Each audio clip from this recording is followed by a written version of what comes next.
Seeing if this works. I haven't done this before. Or maybe I have, but I can't remember it. Must have been a few years ago now.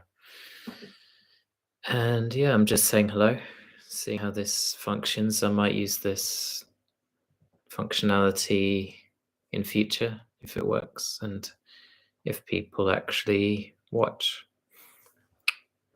I don't have that many subscribers relative to those that normally do live streams.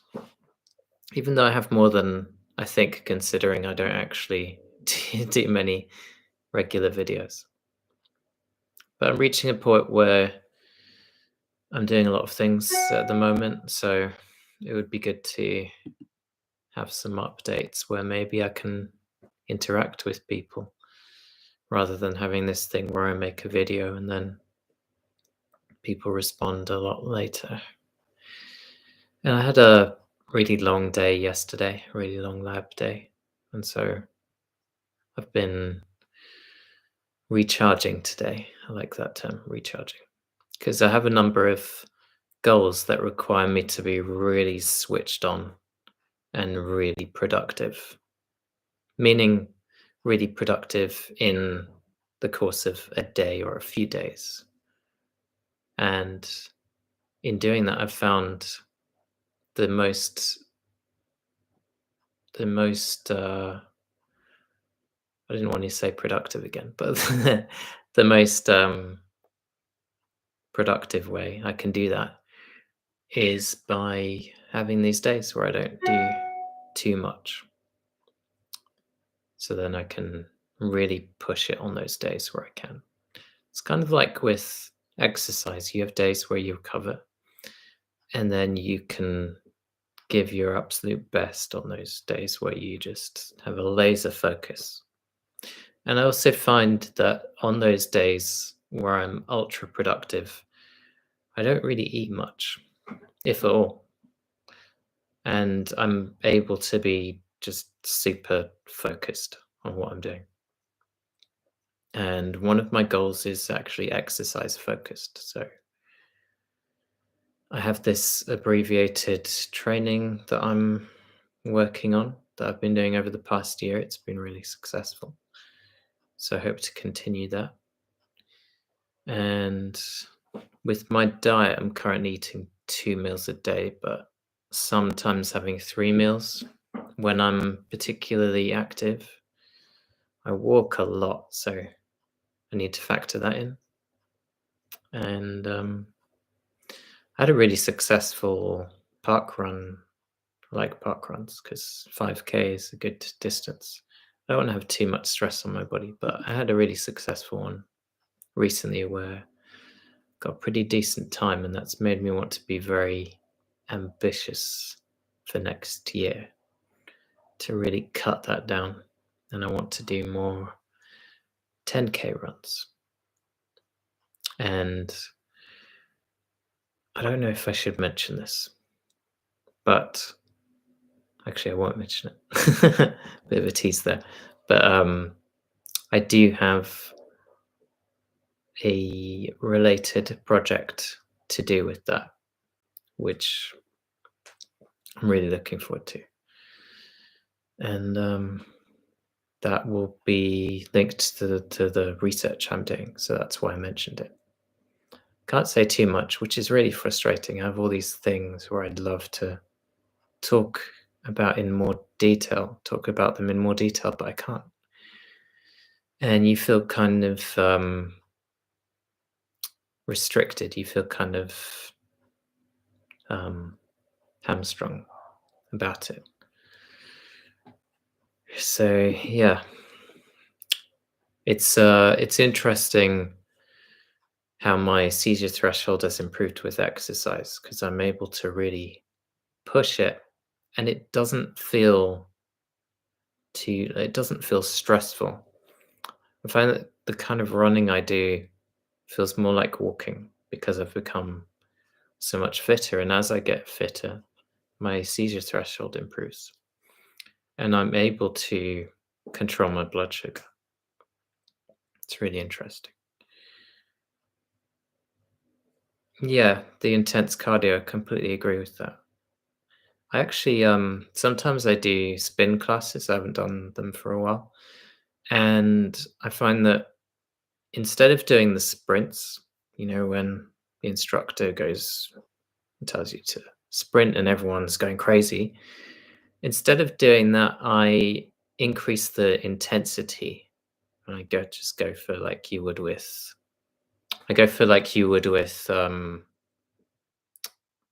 more resistance training, where I see it as like a set, and then I go for that instead of a sprint, because it's just not good. It can trigger a seizure for me because it's about the breathing. I have to allow for that. Anything that within that range of your guess your lactate threshold, I have to balance that out with my breathing. So with epilepsy, the kind of running that I do is very mindful with my breathing, and it's really meditative. And it's funny because I can get fast times where I can be with other people who are having very labored breathing, and my breathing's very rhythmic and very calm and relaxed. It's almost like it's more like I'm in this relaxed, just this very, as I say, meditative, relaxed state when I'm even pushing myself. It's pushing myself in a way that I can feel it's increasing in my speed, but it doesn't feel. I don't feel difficult. It doesn't feel difficult. I don't feel out of breath. It's just like a car changing gears. And what I'll often do is when I start one of these races, I try and tag myself to different people, and I just follow their pace for a while, and then I'll be breathing with my steps, and I'll be taking in the sights. I look around a lot when I'm running. People find it kind of annoying because often I'll pace myself with someone who's that they're pushing quite hard, and I'll just be increasing my stride length, and I can accelerate when I want to. I have a natural fast acceleration time, kind of like yeah, I like the car analogies, but I seem to have just been naturally biomechanically, and I guess in terms of muscle fibers and all that kind of thing, and lever lengths, I seem to be very well equipped for efficient running.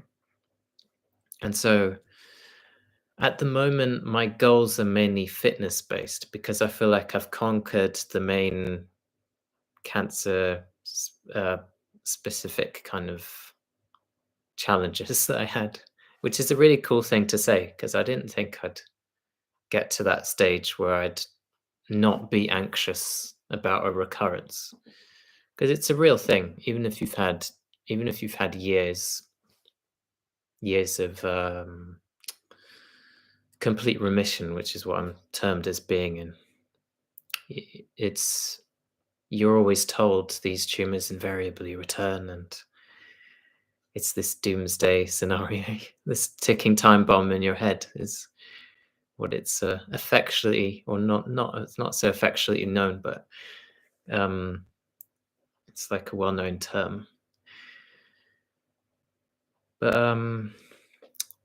yeah, I'm investigating this. I think I mentioned it in a previous video. I'm investigating a blood test, which is new, which would take out the need to have routine MRI scans, because I had an issue last time at an MRI scan, even though I don't have the gadolinium contrast agent, which don't get me started on that because that could be like a 3-4 hour video. Nobody needs that. But I had this issue where it was a new MRI scanner, relatively new. And if you think about it, these forces are getting stronger and stronger with each new um, update. I don't know if update's the right word, but each new iteration of these machines, each new machine, when the technology improves, the magnetic forces are becoming even stronger. So I felt kind of dizzy afterwards, and I thought, do I really want to subject myself to this? Even though it's once a year, just having those forces on me like that. Surely it's doing something. I know that one of the side effects for people who do have issues with the MRIs is they can get skin burning. Thankfully, I didn't get that, but it's reacting with the water in your body and in these cells. And I don't really want to play around with that too much. It's probably not a good thing. And maybe if you're retaining metals and this kind of thing, it's also linked to the whole deuterium thing. I don't know if you know much about that, but that's a whole new, that's a whole other thing. Don't know if it's new, but awareness of it is fairly new. But it's one reason why I do think about the type of water that I drink.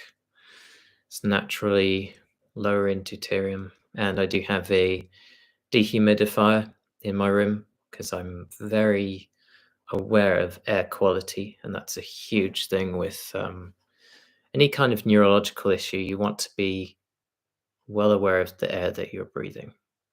It sounds like it's maybe this thing where you're overly anxious about everything around you, but sometimes that's really relevant, especially if you've had any kind of brain injury or any kind of operation on the brain, any kind of intervention where you're disrupting that blood-brain barrier, making it become more permeable. That means that you're more sensitive to the insults around you from volatile particles and all of these assaults on your system. That blood-brain barrier is there to protect you and to keep these things out. So if you have what's called a leaky brain, kind of like when you have a leaky gut, that can let things in and you don't want that. You can get migraines as a warning sign and brain fog and all of these things. And so see that as a warning and do something about it. It's not just about food. Food is important, obviously, but it's also about your having good ventilation in the home. I always have windows open at home because I feel like it's important for things that people don't usually like to talk about. Sometimes people do things like mold and those kind of exposures, things in the home. Other than that, I was actually due to be moving away a couple of months ago now, I think it was. But there was an issue with it being a high radon area. Not many people are talking about radon, but it's this radioactive gas that comes from the decay of uranium that's naturally in the earth in certain regions. There are many regions within the UK that this is apparent, this is being tested, and it's found that it's in these areas. And it's the leading cause of lung cancer in non-smokers. We also know it's associated with other cancers, but most of the literature is on lung cancer. And it accumulates in the home and it gets trapped in the home and it becomes concentrated, particularly during the winter because there isn't adequate ventilation. It comes up through the foundations. And you have to have these really intricate systems to get it out, to kind of divert it from where it's accumulating and where it's trapped and then get it out. And it's also, it's in the soil, so any kind of food you'd eat in that area can be contaminated, and the water, there can be an issue there. And so I thought, I don't really want this drama, and so I'm not gonna live there. But yeah, that was educational. I try and see these things as educational because I learn about these things in the way that I don't want people to learn about them. um, I'm going to read some questions. Fartlek training. Yeah, that's what I used to do before my brain tumor. And it's good, but for me, I need to gradually go into like a sprint. But yeah, it's kind of like fartlek, I think, isn't it? Sprint and then lower intensity and then higher and lower. Yeah.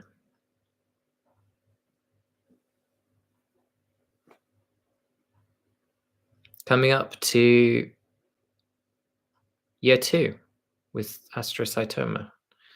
What grade would that be? Low grade? High grade? 1, 2, 3, 4? Many different types of astrocytoma brain tumors.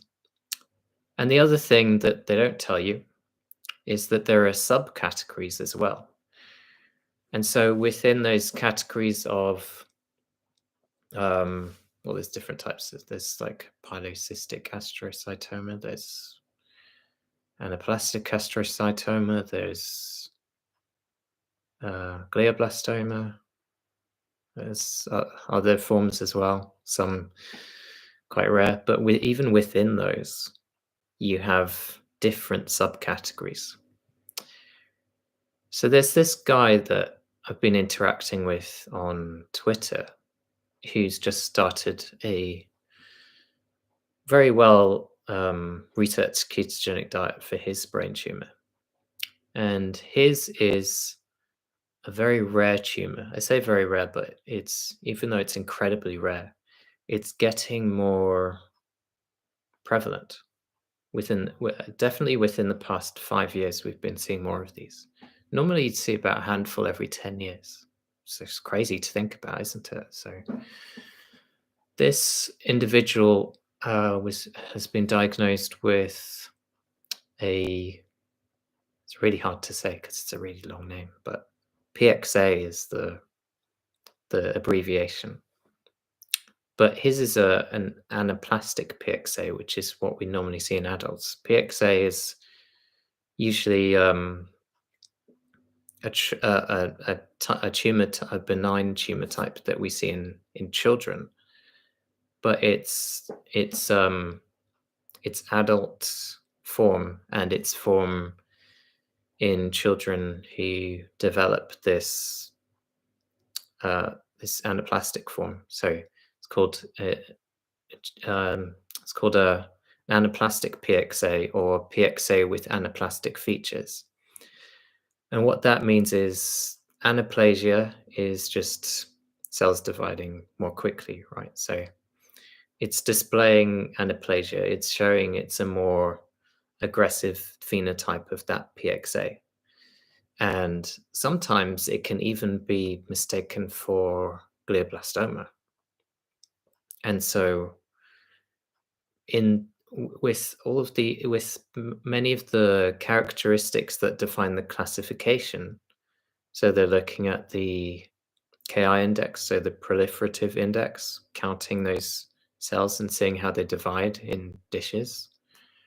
Or usually they take like these paraffin slices of the tumor. They try and catch as much as they can to not have it just in paraffin slices, because you can do more with it.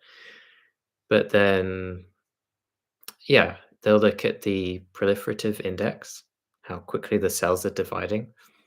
They'll look at how it's physically characterized, what it looks like. Sometimes you can get these tumors that look kind of cloudy. Sometimes you can get the ones which are more circumscribed, so more clearly defined edges. It means it's easier to take out and it's less invasive, invading less into the healthy tissue.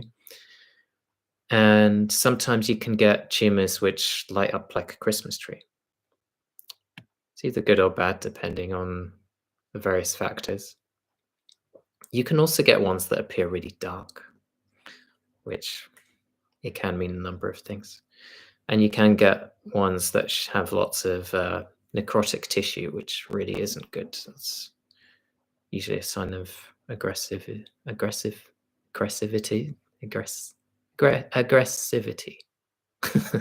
How aggressive it is. And you also have other factors, so the genetic profile of the tumor from the histopathology report. That's hugely beneficial and can tell you a lot about the tumor metabolism, actually. But sometimes it can be difficult to get the report. You should be able to get it really easily. You just ask for it and they give you like a breakdown. They won't always show you everything, but they'll show you the major things to look for. Grade 2 astrocytoma. Yes, there is a major hormonal element in many of these types of brain tumor. And you can get tests to help identify how much of a case that is for you.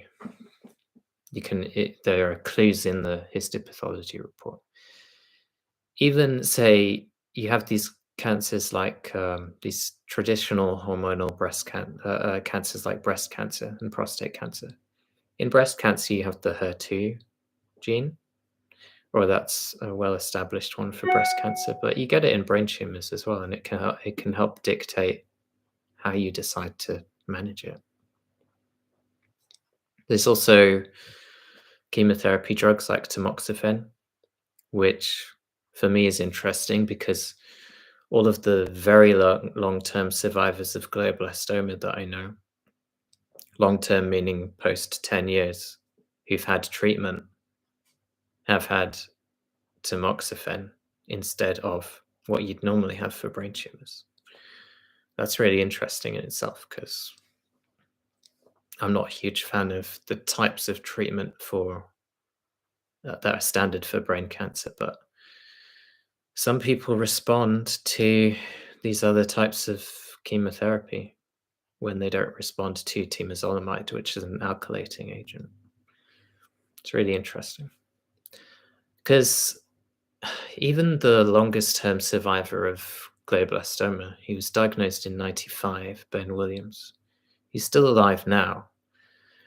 And he actually did have tamoxifen as a chemotherapeutic agent. And for him, he managed to get it to work. I do know that people who have had just that, they still haven't lived. They've lived longer than expected, but they've still died within a few years. But it's this combination of having the tamoxifen for those tumors that do respond, and then added with that things that sensitize the tumor to the treatment. And it's really interesting because the other aspect of that, particularly with Ben Williams, is that he was on this drug cocktail profile that included many off-label drugs and supplements that have these metabolic targets. And it also appears that he's managed to allay some of those long-term effects of the radiation, because I think he did have radiotherapy. And if you've had radiotherapy to the brain within, say, 20 plus years, you can start to see the effects of that. It's kind of if you have these brains that you can see from autopsy, it's pretty rough, but if you go into these labs where they store all these brains, you can see the kind of effects that this can have. It's similar to when you if you're able to get these brain samples out from patients who've been deceased and who've had neurodegenerative diseases, and then compare them against a healthy brain, the say, for example, a brain of someone with Alzheimer's looks really kind of spongy, and it doesn't have much give to it, and it just kind of crumbles. You can press into it and it won't bounce back. It'll just kind of have an indent that just stays. Whereas the healthy brain, it's quite it's more, still quite delicate, but it's more robust. I found that when I was actually eating eating brains as well. Just you could tell a healthy animal from the the brain structure, how it looks and how it feels and how it cooks, and yeah, that's an interesting one. I found it interesting just from like just learning about the human body and looking at different organs. I regularly have lamb hearts because they're really cheap. And I used to get them from a local farm, but sometimes I get them from Turkish market, and they're so cheap. And you can put them, if you don't like the texture, which you should like the texture because it's good for your jaw actually to chew and have that connective kind of, yeah, that connective tissue and that kind of chewy fat. um, but what you can do is you can put it through a meat grinder, and then it. I eat a lot of fish actually. There's a comment there about fish. Yeah, I do. I'm very well aware of my omega-3 and 6 ratio. I try not to. I actually try not to eat loads of.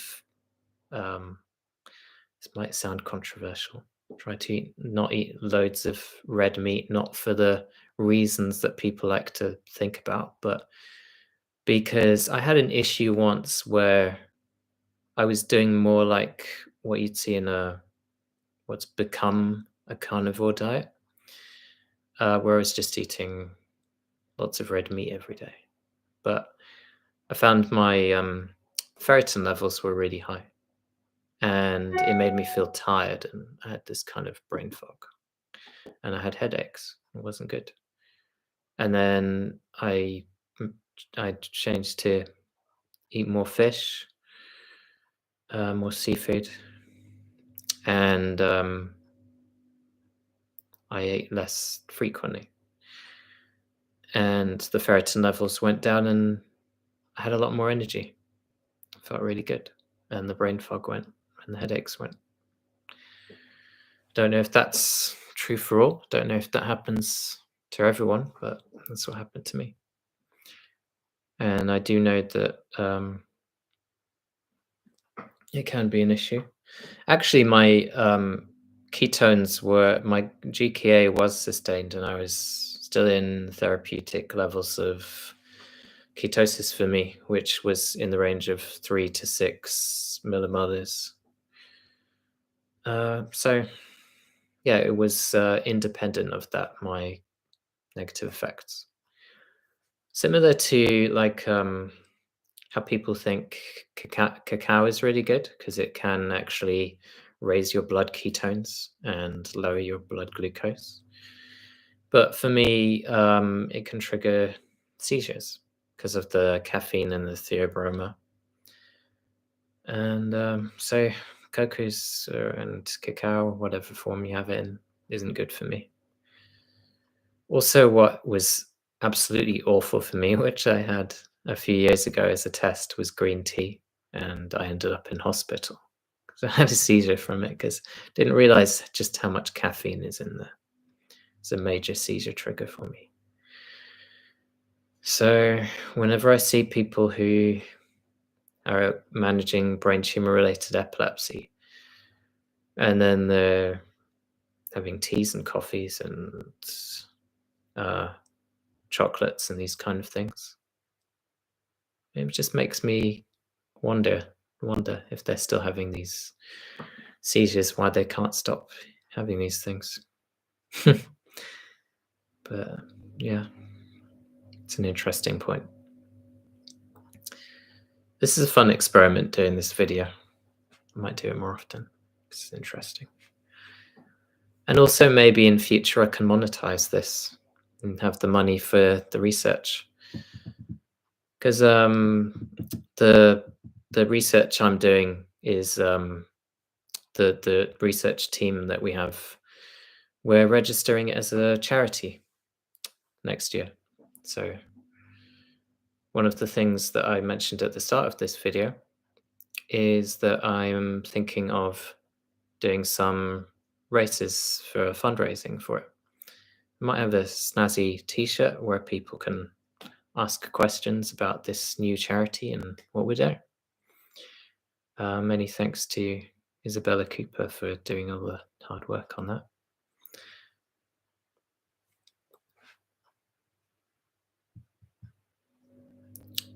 Included coffee and tea due to the gut. Interesting. Yeah, I've heard different opinions on that. Sometimes some say it's good, some say it's bad. Coffee's from a seed, right? So there's a whole lot of questions about that. Also, if it's an organic coffee or not, if it's tainted in some way. Yes, the gut-brain connection is bidirectional, so it's not just about what you eat. Every thought, feeling you have impacts the gut and vice versa. It's a bidirectional system. And I do, one of the main ways my diet has changed over the years is I do include some sauerkraut and kimchi, some fermented foods. And occasionally I make my own yogurt, a sheep's yogurt. And I think that's, for me, it's beneficial, but I have to limit dairy. Even dairy from sheep or goat, which is supposedly less inflammatory than cow dairy because it has a different type of protein. Even that I have to limit because I find it can trigger certain neurological symptoms that I'm not too happy with. So I limit it. Yeah, I try and limit dairy as much as possible, but I occasionally have it. And if I do have it, make sure it's really high-fat dairy. But probably best to avoid it completely. I know that Shafia Clements from Paleo Medicina advocates to avoid all dairy, including butter, because it isn't good for the gut. I do know about the butyrate discussion surrounding that, so maybe it's that it has a net negative because it will have some benefits, and so that's why I'd still have like that kind of fat from sheep and goat. Also because in sheep and goat, I think there is more MCTs in there. So there's that too. And that's having an effect. And I know that there are certain bacterial species that appear in children with drug-resistant epilepsy from those sources when they have seizure resolution, and then they're able to actually come off the ketogenic diet and not have seizures. So there's some change that's happening in the gut. It's really interesting. Also, in relation to short-chain fatty acids, it's probably notable that when I was first going onto the diet after my brain tumor diagnosis, I purposely put myself on an anti-epileptic drug called sodium valproate, which is valproic acid, and it's active. It's a short-chain fatty acid. It has that effect on the gut and the brain, and it can be used as a repurposed drug to or repositioned drug, they like to call them now. It's a more sexy term. It's more on trend. Uh, but it does have these anti-cancer benefits for brain tumors. And this evidence is accumulating more and more in the literature. It's a potent HDAC inhibitor. It complements a ketogenic approach. The only drawbacks are if you want to have children, because in men, what it does to your sperm is if you get a microscope, you can have these mutated sperms where they might have two heads or a few tails, or that swim a bit funny because they'll be misshapen. And the reason I know that is because I had one of these tests, and then when I came off my medication, completely did a retest, and then it showed that. So what I'm alluding to here is that initially with this drug, the concern was for women who were planning on having children, whereby the fear is that, and that the well-established fear is that it could affect the child's development. And so there were big lawsuits and all sorts of issues with the company involved. And so they used to say that it was only women and it didn't affect men. Now they know that it's affecting men as well. So if men want to have children in future, they probably shouldn't be on the drug. And so for me, it wasn't an issue because I wasn't having kids. And I didn't want to be on the drug forever. So it took me 2 years, but I managed to come off it. And the other effects of the drug is that you can have pretty horrible, how do I put this? I had quite dark thoughts and completely out of character. But if I were to have a recurrence, I would definitely go back on the drug, which sounds crazy, but I do think it has many benefits. The aspirin that crosses the blood-brain barrier. Yeah, that dissolved into nothingness as many of these breakthroughs, game changers, as many of them do, they just dissolve into nothingness from promising the world. And yeah, it wasn't as promising as was once alluded to. This is what we have in research all the time, and it's what makes me feel sad about how we report these things and how we get overly excited about things before they are properly tested. Happens all the time, and a lot of it's about funding and trying to make something sound more sexy than it is. My research is really sexy, but couldn't get that funded unless it's self-funded, so that's what I'm doing. Can discuss the rights and wrongs of that, but it is what it is, and we're able to get the funding anyway, so I'd say it's a 2 fingers up, but that's a bit rude. I won't say that. If anyone's listening to this, I didn't say that. I always do these videos like no one's watching. It's this strange thing that I don't like. Yeah, I don't know. It's this confidence thing. I think we all have it, actually. We all have this. I don't like to call it imposter syndrome because I don't feel like an imposter. I'm definitely me. Even though when I go through passport control, because I keep changing my appearance all the time, sometimes got long hair, short hair, funny ginger beard. They say, "This isn't you." They look they look at my photo, and they're like, "Just that's not you." And my face doesn't actually work in the facial recognition thing, which I'm actually glad about because facial recognition is a scary thing anyway. But it's hilarious when I go through passport control whenever I've been somewhere, and the guy or the woman behind the screen just kind of accuses me of changing my face. That's not you. Stop changing. Apparently, my face has changed. I don't know if it's the diet or changing weight because my weight's gone up and down since I've been on this diet for over 10 years and made different changes to it.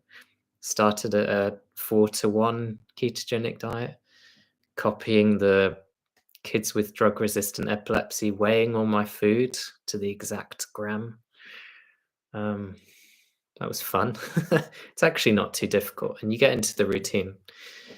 And I do find as well that if you make a game of it, and if you make it fun by, for example, the way that I did it, um, it was a very measured approach in terms of what I chose to eat, but also I liked to focus on novel foods that I hadn't tried.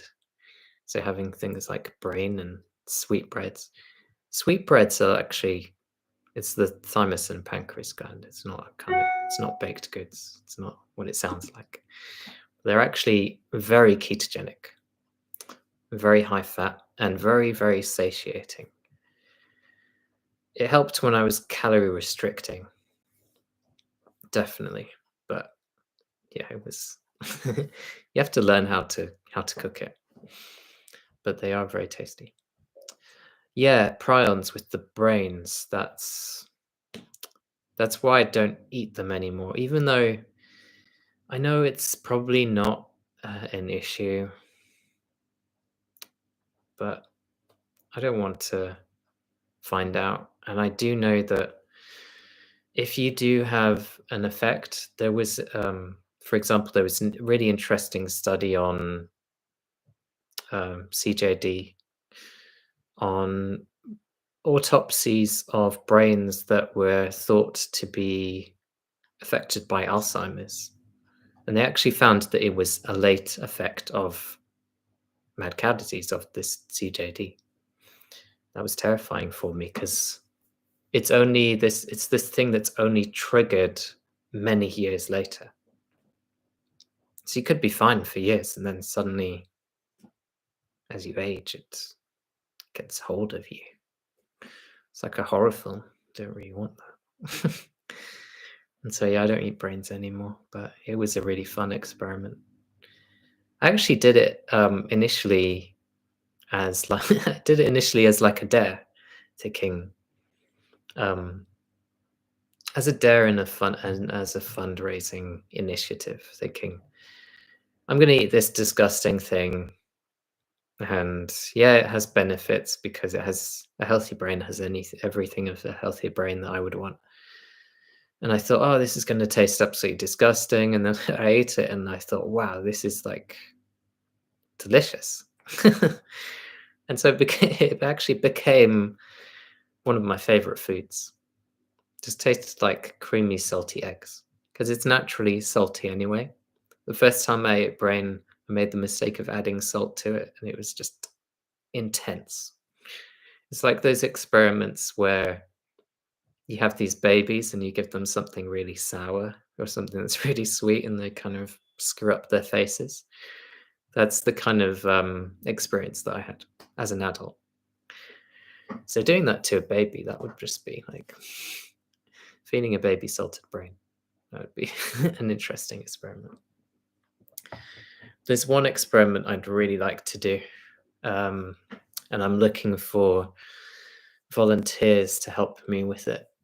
But it's a personal thing. I want to look at the air quality of London Underground on different lines, and I have this device where you can measure so many different things from the um, different volatile particles in the air, and um, even things like the sound in the on the different lines that has an effect. But yeah, it measures a lot of things. It also measures radon and carbon monoxide and all these other things. I want to go on the London Underground and go on each line and just go from the start to the end, pick certain times of the day where I can actually get a seat and have consistent measures and calibrate it properly so it's accurate. And yeah, I'm looking for other people who can do it with me. I have looked to see if that data already exists, but I can't find all of the things that I'm looking for, and it's not up to date, even the ones I could find. So it'd be a really interesting experiment because I try and avoid the underground. It's just it doesn't feel healthy at all. um, let alone you're in this container that's on some lines. If anyone has experience of London Underground, you get hit by this moisture, um, and just imagine just those people's like sweat and farts and on some of the lines looks like they haven't been cleaned in since forever, since the Middle Ages or whenever it was first installed, first made. And so just the seats are just full of dust and crap. And must be like 1,000-year-old farts trapped inside the seats. That can't be good for anyone. And so yeah, maybe I'll ask someone else to go on that line to test it. The central line in the Bakerloo, if you know London. Those are probably the worst lines for things like mold and dust and people's fluids and all sorts of stuff. So funny how people are afraid of COVID in the underground. You still get these people with masks on, but they're not afraid of all these other things that are probably a lot worse that are in the air, and it's just funny thing. But yeah, and I've done these. I've done a lot of research into cancer clusters, different exposures, and so it would be interesting to see what kind of exposures you get in the underground. I don't want to. I'm always accused of in brain tumor groups specifically. Whenever I highlight something that's a fact that people should be aware of, I'm trying to be nice and help people. There was accused me of scaremongering. Um, I knew a mechanic who developed brain cancer, and he's no longer alive. But I told him told him to stop working in the garage because he was exposing himself to known carcinogens that are known to be very strongly associated both mechanistically and through these cancer cluster cases of developing these brain tumors. And I told him it's probably best to stay away from that. And he was just saying, no, you're scaremongering. Well, they'll say this thing where, well, my oncologist says it's just bad luck. It's not down to this. I've been sniffing glue for years and I'm fine. That's that kind of thing. Anyway, it's kind of like how in some countries there was this thing of you'd have these staff that were outside petrol stations, and they're there for the whole day, and they're just exposed to that all the time. And in these brain cancer cluster cases, it's always reported that there's this smell like rotting eggs, and there's these two chemicals that are most strongly associated with the brain cancer. That's vinyl chloride and trichloroethylene. And yeah, I looked at that on my podcast, which I'm too lazy with, and I need to start again because I had some really interesting subjects, and that's the only reason why I ever have an episode. Just when I want to explore something, and I think other people need to know about it because no one's talking about it. What I don't like to do is interview the same people that have been on other podcasts because the information's there. I like to try and cover new ground, and I like to learn things. So yeah.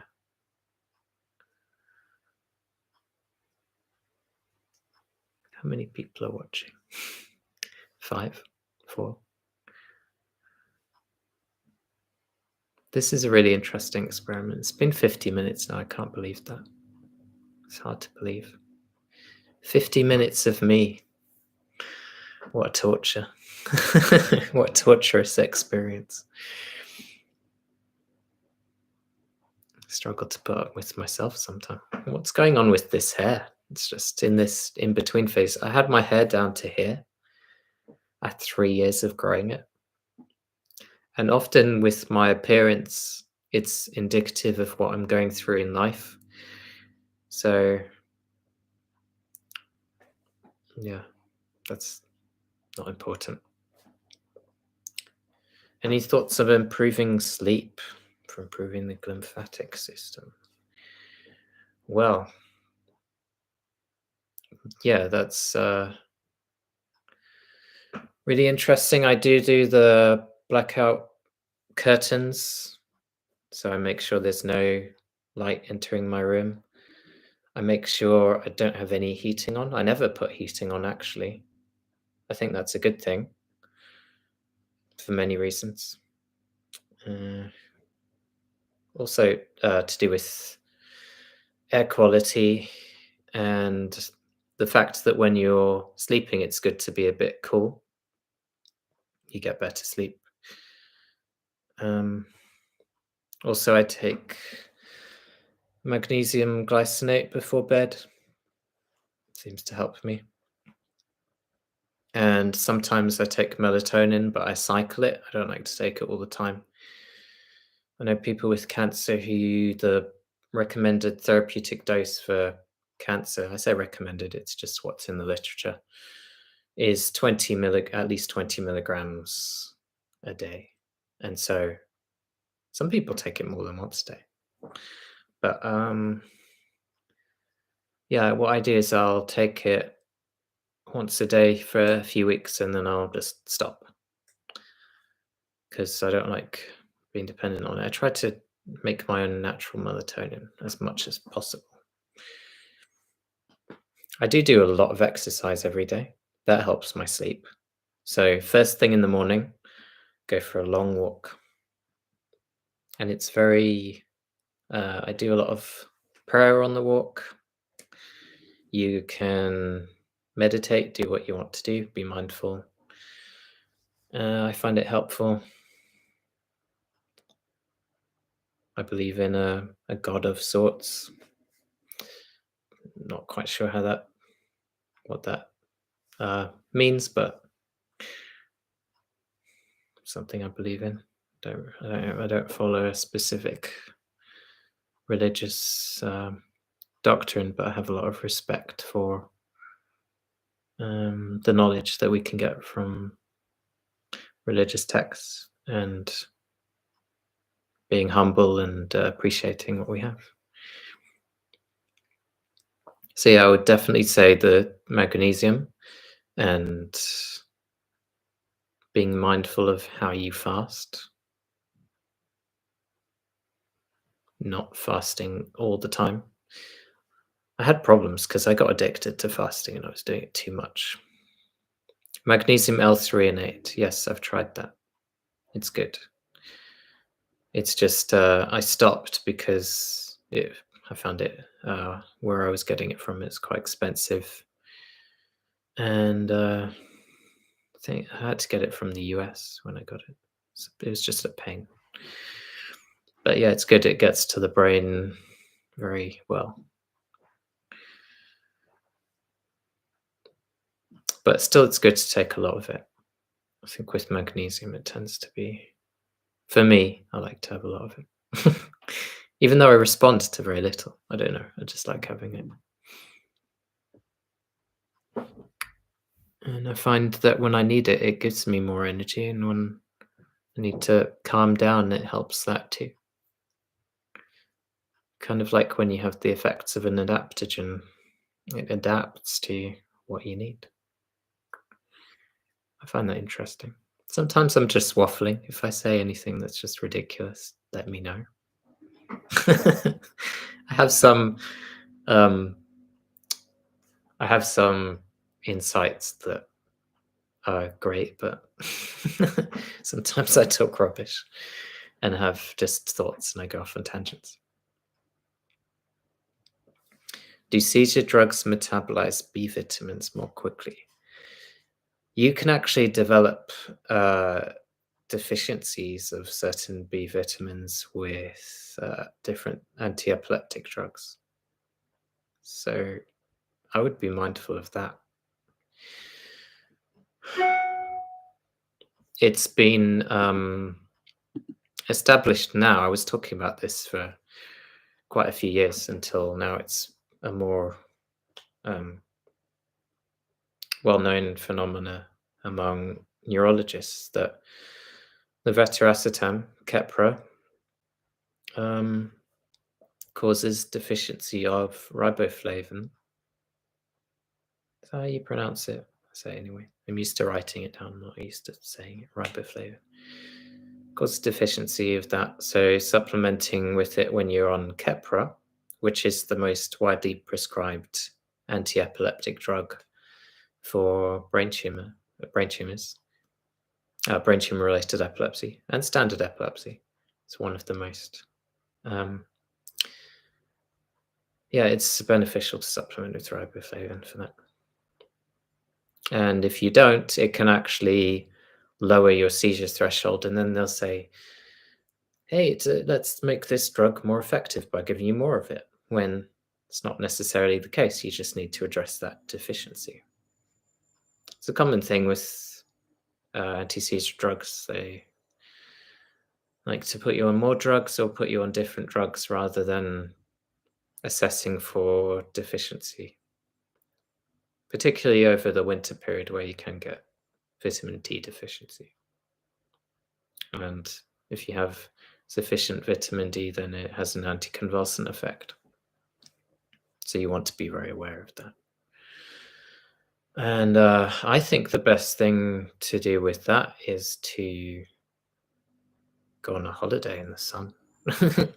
Yes, you have the effects of the cosmic radiation from if you were to go on a plane and go somewhere sunny, but it's more beneficial to get the sunlight, and sunlight gives you more benefits than taking a supplement. It's just how it is. Vitamin D is synthesized from exposure of that UV on the skin. That reaction with cholesterol. So cholesterol is very important for the synthesis of vitamin D, for vitamin D metabolism, which is a hormone, of course, and not a vitamin.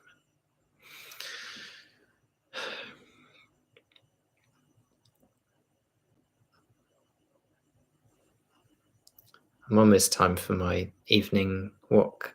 I sound like a dog. I sound like I'm taking myself out on a leash and just going up to people and sniffing their crotches. I won't be doing that. It's especially not around here. Especially not in London. I mean, sacrificed my health living here anyway. Supposed to be moving. I don't know what's been happening with that. At least I'm in a green area of London. I'm not in a shitty area in that respect. God, I make myself laugh sometimes. Just the absurdity of life and everything. But that's another aspect of it. You have to enjoy life and enjoy what you're doing. Sometimes people think this is a really stressful way to live, to have a restricted ketogenic diet, but you're only restricted by the way that you think about it. It's an enjoyable diet. Who doesn't enjoy eating fat and meat and fish and eggs? Well, unless you've got like an allergy to some of those foods. For example, the kind of ketogenic diet that I've had most success with in the literature is termed an oligoantigenic ketogenic diet. What that means is you have classes of foods which people normally have allergies to. And what you do on oligoantigenic ketogenic diet is you cut out all of those foods and you see how you respond. So it's still ketogenic, but those standard foods that people are allergic to, things like eggs, nuts, dairy, cut them all out. And then you see how you do on the foods that are left. And often it's just meat and fat. And you see how you go. And you work out the ratios that are ketogenic, whether you're following a 4:1 or a 3:1, 2.5:1. I wouldn't go any lower than that if you want a therapeutic effect. But what that means is 4 parts fat to 1 part protein or protein and carbs if you're doing it that way. If you don't want to have the carbs, you don't have to. And sometimes you can maintain therapeutic ketosis better that way. Everyone's got a different threshold. And also, it's nice to not have to count the carbs because that can be really annoying. Just counting protein and fat is much more simple. Any thoughts on NAD supplements? There's different feelings about this for cancer.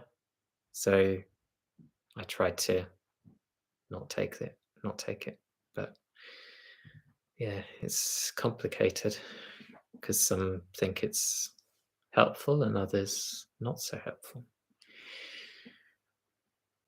I know that telomere testing as well is controversial for people who have cancer because it could mean very different things. Scary. I don't know what it means, but if you can enlighten me, I would be happy to hear that. I wish I knew everything. That would be so cool. You get people who act as if they know everything, but I'm still trying to invalidate everything that I do because I try and be like a proper scientist, following the science because there's only one science. I worry about these videos because if you're just going without a plan, what's going to come out, I might reveal something sinister about myself, have some thought crimes.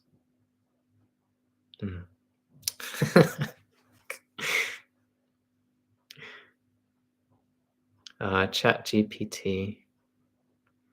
Yeah, I want the Chat GPT's become the good kind of good global citizen, so it's difficult to get accurate information.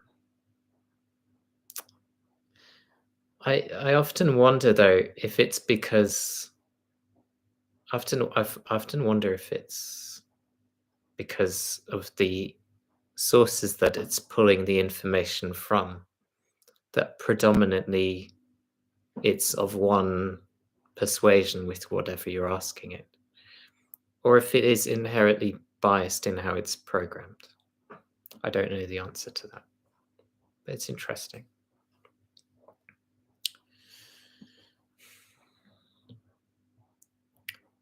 I do have political views and views about certain medications which for some reason get politicized, which I'm usually down the middle on.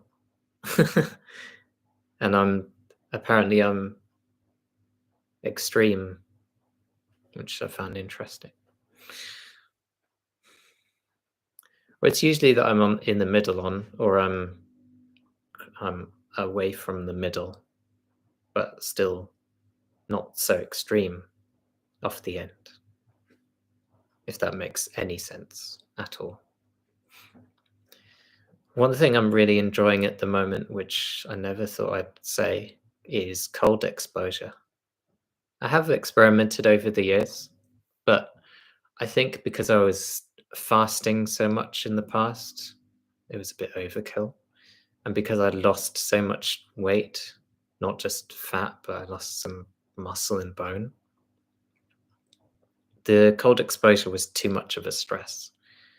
And now it's more of a eustress, where it's a positive stress, because I'm balancing out the hot and cold. And I'm really enjoying it. I love the challenge of being cold. I try and see everything like a stimulus response from something similar to exercise, what you get with exercise, where you're increasingly challenging yourself. And so that's what I like to do with the cold. I did a run recently that was it's recorded at the time as being 2 degrees. And I made sure to wear I wore next to nothing. And I was just going on this run, and people were just thinking I was crazy. Either crazy or some sort of exhibitionist, I'm sure. Which I'm definitely not, but I don't know. Definitely some kind of nutter. Something happened to me as a child. Banged on the head too much. Maybe that's why the tumor was caused. Heart rate variability, yes, with the ring. That's useful for epilepsy as well. Seizure threshold, definitely. Stay in an optimal zone. Yeah, sauna's great. I love sauna. And I love sweating. I naturally sweat a lot. Well, actually, I don't sweat as much as I used to. But when I sweat, I can definitely compete in a sweating competition. I can sweat for England if that was a competition. I have interesting background, so I find it funny sometimes when people say you should eat what your more direct ancestors ate. Because if you look at my 23andMe ancestry, it's all over the place. I'm a mixer. I'm a proper mongrel. If you had like different breeds of humans rather than putting them into different races. It can mean so many different things. It's so much more varied than black and white. I've always found controversial race science interesting. Partly because it's controversial, and also because, well, firstly, I just like things that are controversial. Also because there are different races within how we define races, different ethnicities. So Eastern Europeans and Southern Europeans are very different from Northern Europeans. East Africans very different from West Africans, South Africans, North Africans who can be more Arab. Why do we use the terms black and white? It's idiotic. But one thing that is interesting with different locations, different cultures, is that you have areas of deprivation, right? So you might get certain ethnicities within certain regions or certain, maybe certain tribes even. Let's use that term for a specific type of person. Kind of like with Rwanda, you've got the different people, and it's within Rwanda, so they're different races, if you like, or ethnicities. And if you say if you have generations of those people who are deprived in some way, maybe they're malnourished, that's going to affect things like their IQ scores and how they develop and how they learn. So that's not controversial, and you can get that anywhere. Doesn't have to be a certain race. But it's definitely interesting. It's not something that people discuss enough. You do get the whole thing with the blue zones, which is kind of biased how people like to frame it. They pretend they don't eat the meat that they do. It's been kind of hijacked by the plant-based proponents.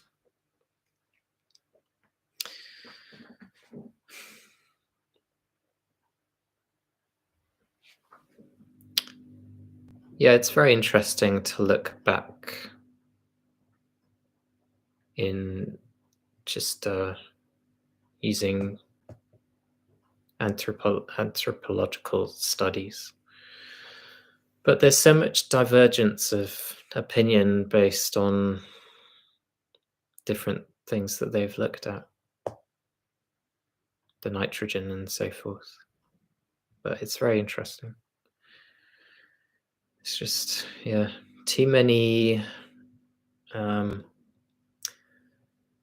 objectivity is too subjective. Doesn't make sense. But what should be more objective is layered over with this subjectivity, and it's not helpful for anyone.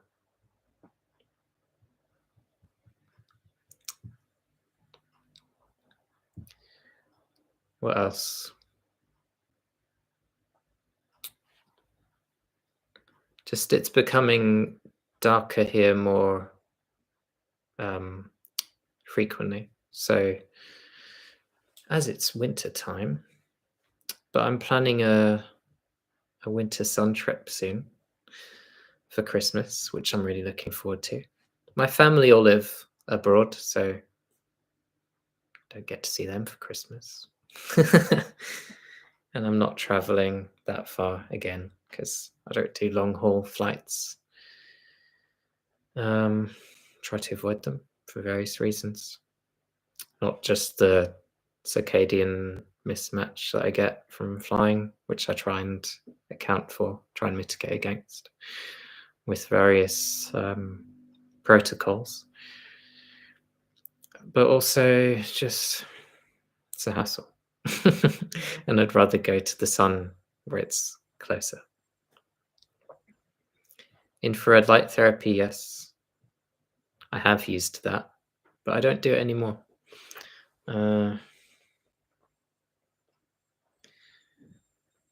But infrared sauna, yes, I do that occasionally.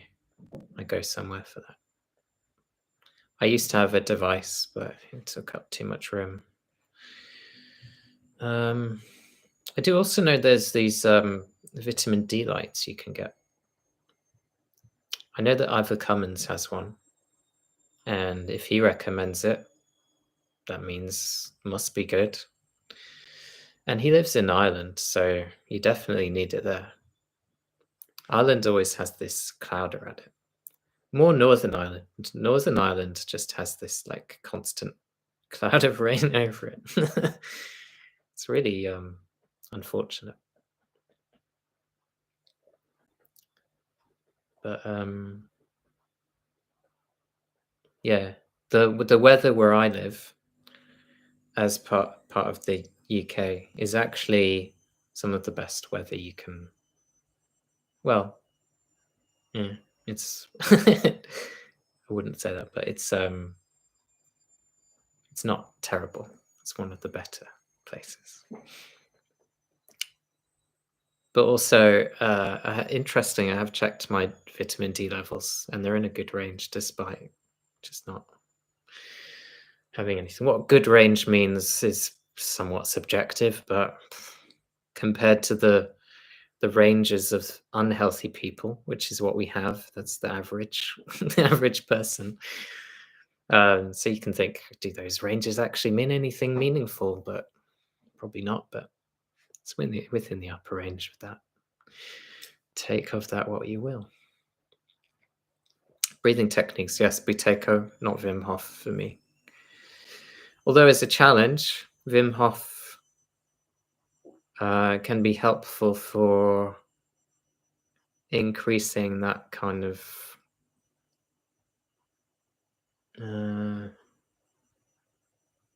yeah, you could do it occasionally. I'm just trying to think here because there's caution when you have epilepsy, like I do. I say I have epilepsy. Honestly, I wouldn't class it as epilepsy anymore. I can have non-epileptic seizures if I trigger them, which, if you think about it, is like everyone. I don't have spontaneous seizures anymore, even though I have the brain damage that's still there. That's probably why I'm a bit weird, because I've got brain damage. Even though I have the brain damage that's still there,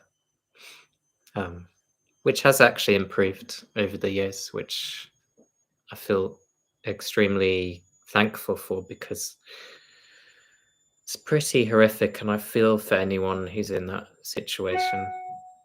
Traumatic brain injury is just so frustrating, and healing can take so long if it ever happens. Where was I? Yeah.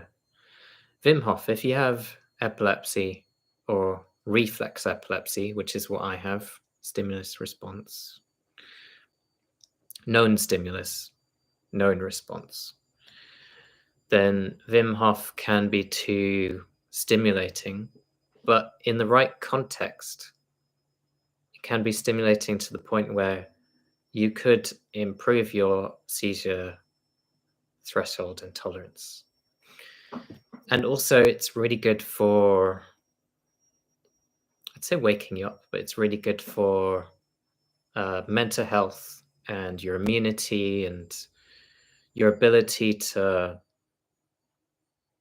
use the oxygen you're taking in. It's like if you've ever looked at the benefits, for example, of training in hypoxic conditions and training with oxygen, you'll find that training under the hypoxic conditions allows you to better, to kind of be more efficient with the oxygen that you have. And where am I going with this? but having the, like in a hyperbaric chamber, having the exercise with oxygen, which is called EWOT, EWOT, usually on the bike because it's the easiest way of doing it, and it has benefits. Doing that has benefits where you're increasing oxidative stress, but in a good way. So you're better able to tolerate more oxygen. And you're having that oxygen go to the tissues. So when you're in a hyperbaric chamber, you're in a pressurized environment whereby your tissues are able to uptake more of that pure oxygen that's coming in through usually a mask if you're in a chamber with other people, or if you're in a mono chamber. There's a really funny story. I don't know if you ever followed this, but there was a guy in Japan who I think he was maybe in a hyperbaric chamber, a mono chamber, for, it was either diabetes or actually something to do with being like a chain smoker, and he was trying to remedy this. And he decided to he decided to have a smoke in the oxygen chamber. And this is one where you don't have a mask, so you're just in the the oxygen's coming in through the chamber. And he lit up a match, and obviously what happened? Massive explosion, and he died. So yeah, Darwin Award for him. It's really sad, but also, yeah, it's crazy. But Buteyko breathing, excellent for actually if you have a migraine, or if you've got asthma, sleep apnea, and also just calming down your central nervous system. And if you experience any kind of aura with epilepsy, that kind of warning sign before you have a seizure, doing that Buteyko breathing and the alternate nose breathing, really beneficial. Really recommend that.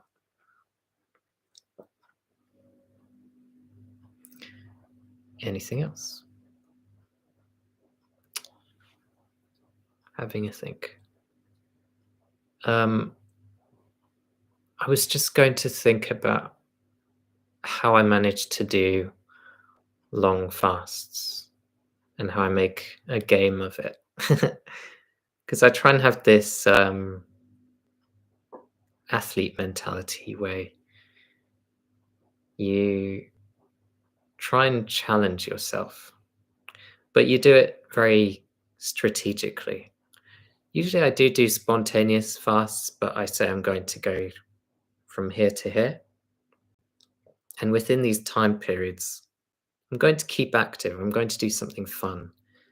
If you do exercise during fasting, that's much better than doing a fast and just sitting on your ass and not doing anything. It has an additive effect. It makes the fasts more beneficial for what you're aiming for. So, yeah, do things. Keep active. Keep your brain active. Keep your body active.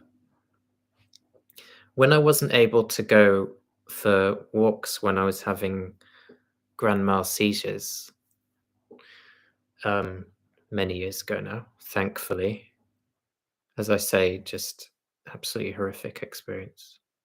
I'm so grateful I don't have them anymore. It is partly luck as well. I'm not going to. It's partly luck and partly things beyond my control, as well as the things that I can control, thankfully. But when I wasn't able to go out and exercise, what I would do is I had a step near my bed, and it was near a window. So I could look out the window. I had nature, because where I lived at that time was in an area that was very rural. So I had the benefits of the nature. Could see natural light coming in, huge thing. And I had the window open to get that ventilation. Very important with epilepsy. Keep windows open as much as you can. Stay calm, have a nice rate of breathing, and enjoy the colors of nature and the fresh air. And I would just step up and down on this step, and I would find challenges with it.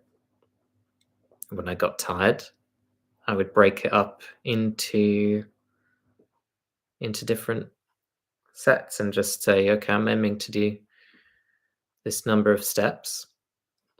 As I progressed, I added a weight to it. So I'd either have dumbbells and go up and down on the step, or then I would increase the length, the height of the step, and I would go up and down on the step that way. And I would also have a pull-up bar by my door every time I walked under it. do a few pull-ups. And so, yeah, it's kind of like a prison workout, but having the benefits of the nature because you're doing it by a window. And even though, yeah, you're inside and not outside, you're having that ventilation. And then when I could, I would go out in the garden and do my grounding. And I'm sure that helped. That was at a time where it was really bleak and horrible. When you're having those seizures where you go unconscious, you need things to look forward to. You always need something to look forward to keep you going. When you're diagnosed with something that's terminal and incurable, and when you're on palliative care, you need to have things to look forward to, and you need to have a support network, people who can support you, because it can be a very lonely time. It can feel very isolating, especially if you're young. If you're a young person and you've just been diagnosed with cancer, you go through so many different emotions. It can be terrifying. But you need to have things to look forward to. And you need to be kind to yourself. I was very cruel to myself. And I learned a lot about that. I learned that I can be very hard on myself. And I hated myself. But it gave me time to reflect and think about why that was, and what kind of trauma in my life may have contributed to my diagnosis. I'm not saying it was a direct cause, but possibly a contributory factor. That's what I believe. And so it's something to think about. You can let me know after this video if you like these, or if maybe I could in future have other people jump on, like Isabella, my lab partner. She's like a huge brain. She's amazing. She has so many useful insights, and she's such an incredible person. And I look up to people like this because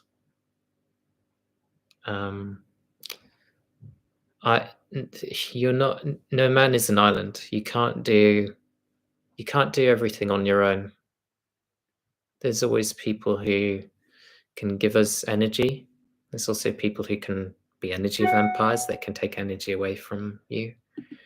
And so if you find these people, keep them close to you, because it's really important.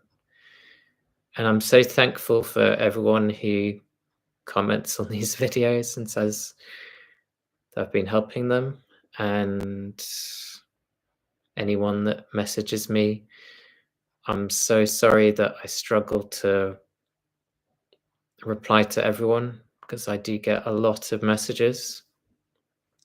A lot. And I'm glad, but it's also heartbreaking, because I hear stories where it's just the worst of the worst. And it hurts, it really does.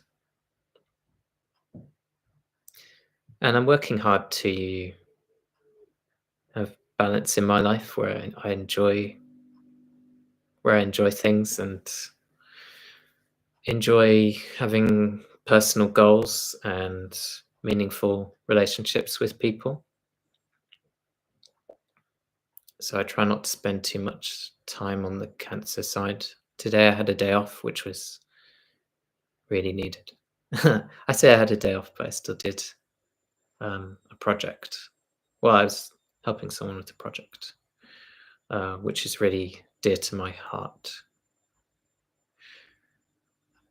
And so, yeah, I'm just, I'm grateful for everyone who's supporting me, because for a start, with the research I'm doing, it can take a long time, and I find it so frustrating that it takes so much time. And this is an example where things are getting done very quickly. And so to still have to take at least a couple of years for us to get through each stage of the study, it's just, I get so frustrated because people can't wait. If people,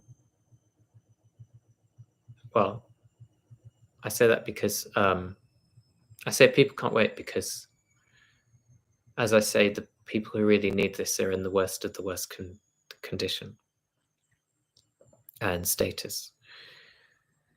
And it's a situation, it's a type of research where people are coming to us. You have physical people there, and you're taking data, you're taking biological data from them, and you're looking at these biomarkers of disease, and then you're interpreting that and finding metabolic solutions. And it doesn't come cheap, and sometimes you have to be in the lab all day from early morning until quite late. And I'm only just getting started with the main bulk of the work. And it's quite a lot of pressure and a daunting prospect. But when you see it in a way that you're prioritizing health,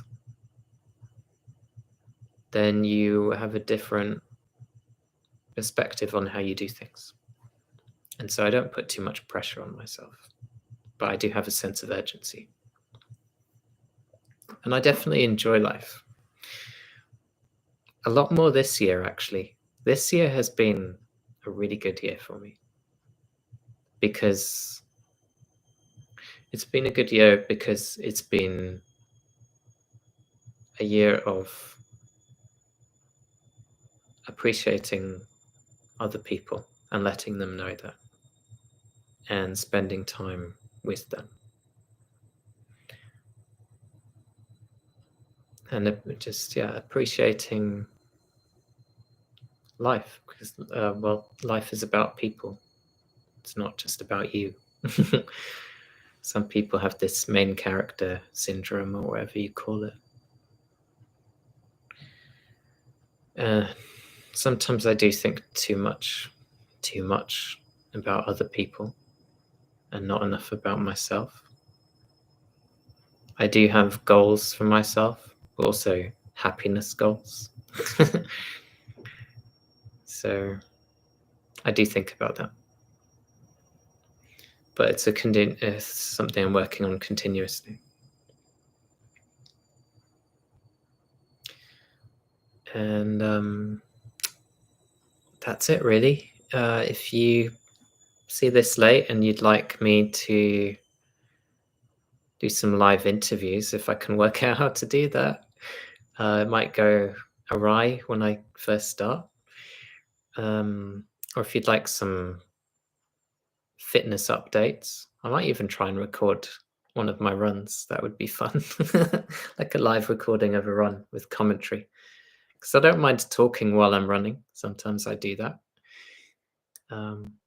Just feels so natural for me now. It's this kind of, you know how if you're trying to get stronger, you may or may not know, you have this grease the groove approach where you, for example, I had the example of the pull-ups on the door frame, or the attachment that goes on the door frame. If I'm in a hotel, sometimes I do it on the door frame, but that's another story. Well, you have this approach where every time you go down, you do some pull-ups. And if you keep doing that, you actually can increase your pull-up number, because you're improving that mind-muscle connection. Your body gets used to the movement, and you have that neuromuscular control, and you also have the that gets more efficient, and then those motor units become used to being stimulated in that way, and because it's low repetition and really focusing on the movement and the contraction, but you're not completely fatiguing yourself, you have that adaptation where you can then more easily do more pull-ups. It's also why I have this very strange imbalance whereby I can do more pull-ups than push-ups. It's usually the other way around. Doesn't make any sense, but because I've been doing pull-ups for so many years, and I think I'm also quite light to my strength to body weight ratio. But then it still doesn't make sense because you'd expect to be always be able to do more push-ups. I can do more pull-ups than push-ups. And I can do a lot of pull-ups with really strict form, not the cheating ones.